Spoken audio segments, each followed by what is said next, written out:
All right, folks, this is Brandon Sports. Brandon Loves Sports here on YouTube. This is my second video, second installment. This video is going to be about what LeBron James does to franchises.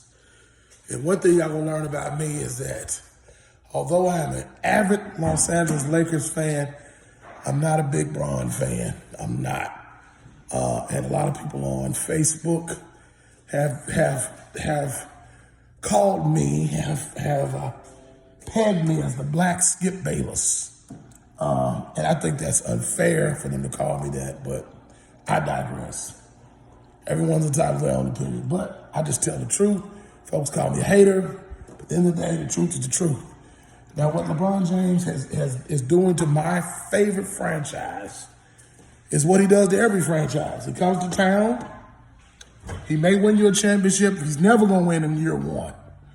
So he's either going to get to the finals and lose, or he'll get knocked out early in the playoffs, won't make the playoffs.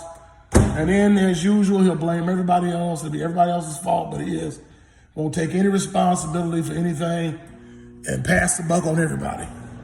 Then the next thing he does is he will trade away all of your young assets. It's like he did in LA, like he did in Cleveland, all your future draft picks, to bring in another superstar because he can't win unless he has three superstars on his team. Look at his resume. Now I'll give him credit.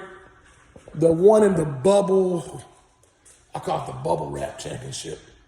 That title, him and AD and a bunch of role players.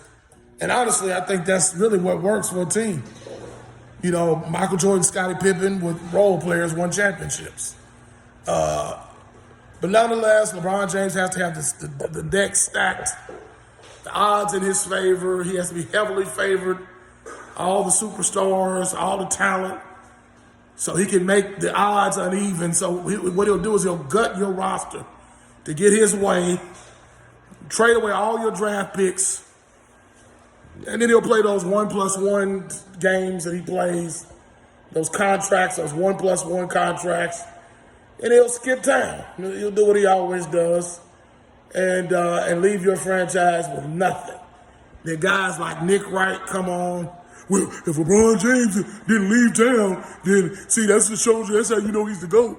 That's how you know he's the greatest, because when he left town, then, all of a sudden, see, that's why the franchise is no good, because LeBron James is so great. No, it has nothing to do with how great LeBron James is. It has to do with the way he leads your franchises. Just think. Just think about it rationally. LeBron James is a franchise destroyer. It's fun while you're winning when he's there, but when he leaves, you have no future. He guts the roster. Now, the Lakers, it's not going to get any better, because we're probably not going to get Kyrie. I don't know what's going on with that whole situation. It's just getting uglier and uglier and uglier, and I just wish we just trade him and Anthony Davis, because he can't stay healthy, and just start over, because it's what, keep those draft picks. Don't give LeBron what he wants. Don't compromise, don't waste, don't blow a hole, don't mortgage your whole future for a 38-year-old has-been. Y'all use common sense. Is he still great? Yes. Playing-wise, he's one of the best ever. Not the GOAT. Not even close. Don't get me started. He's not even in my top 10. But you don't want to mortgage your future on a guy who won't be there 5 more seasons.